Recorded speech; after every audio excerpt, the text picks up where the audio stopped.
Bom dia, meu irmão e minha irmã.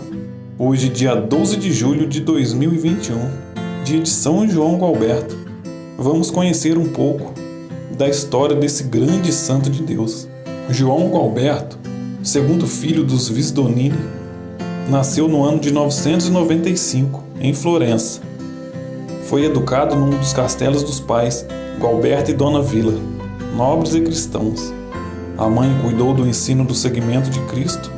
O pai os fez perfeitos cavaleiros, hábeis nas palavras e nas armas, para administrar e defender o patrimônio e a honra da família. Mas a harmonia acabou quando o primogênito da família foi assassinado. Buscando vingar o irmão, João Gualberto saía armado e com seus homens à procura do inimigo. Na Sexta-feira Santa de 1028, ele o encontrou vagando solitário numa das estradas desertas da cidade. João Gualberto empunhou imediatamente sua espada, mas o adversário desarmado abriu os braços e caiu de joelhos implorando perdão e clemência em nome de Jesus. Conta os biógrafos que, ouvindo seu pedido em nome do Senhor, João Gualberto jogou a espada, desceu do cavalo e abraçou fraternalmente o inimigo. No mesmo instante, foi à igreja de São Miniato, onde, aos pés do altar, ajoelhou-se diante do crucifixo de Jesus. Diz a tradição que a cruz de Cristo se inclinou sobre ele, em sinal de aprovação pelo seu ato. E foi ali que João Gualberto ouviu o chamado: "Vem e segue-me". Depois desse prodígio ocorrido na presença de muitos fiéis, uma grande paz invadiu sua alma e ele abandonou tudo para ingressar no mosteiro beneditino da cidade. Nos anos seguintes, João Gualberto tornou-se um humilde monge, exemplar na disciplina e nas regras, no estudo, na oração, na penitência e na caridade. Só então aprendeu a ler e a escrever, pois para um nobre de sua época o mais importante era saber manusear bem a espada. Adquiriu o dom da profecia e dos milagres, sendo muito considerado por todos. Em 1035, com a morte do abade, ele foi eleito por unanimidade o sucessor, mas renunciou de imediato quando soube que o monge tesoureiro havia subornado o bispo de Florença para escolhê-lo como o novo abade. Indignado, passou a denunciá-los e combatê-los, auxiliado por alguns monges.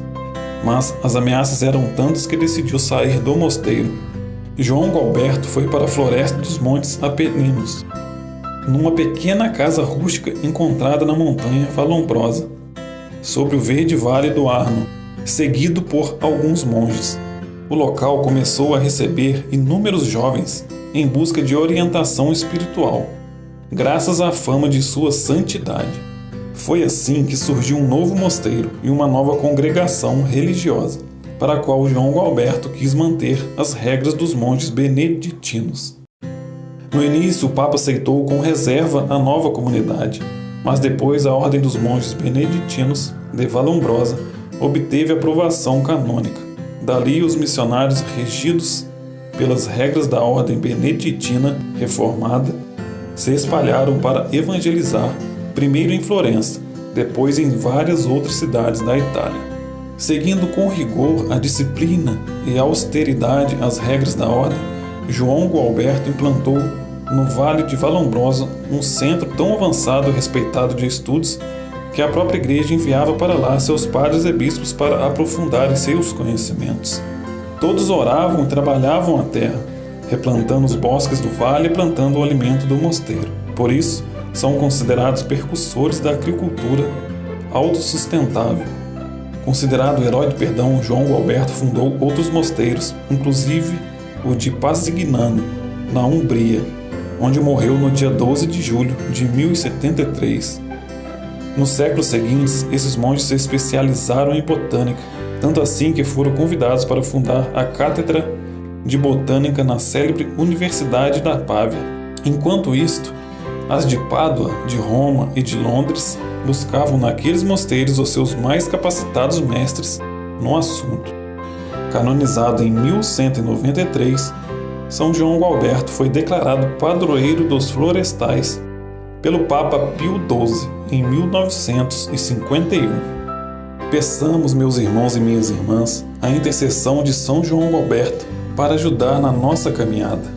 Amado São João Gualberto, que soubestes perdoar ao assassino de vosso irmão, intercedei por nossa Igreja, que a cada minuto de nossas vidas sejamos ajudados pela misericórdia divina e por vós, para que aprendamos também nós a graça do perdão por Cristo nosso Senhor. Amém. São João Gualberto, rogai por nós. Ficamos por aqui, meus irmãos e minhas irmãs. Uma ótima segunda-feira, abençoada semana, a paz de Cristo e o amor de Maria. Um forte abraço.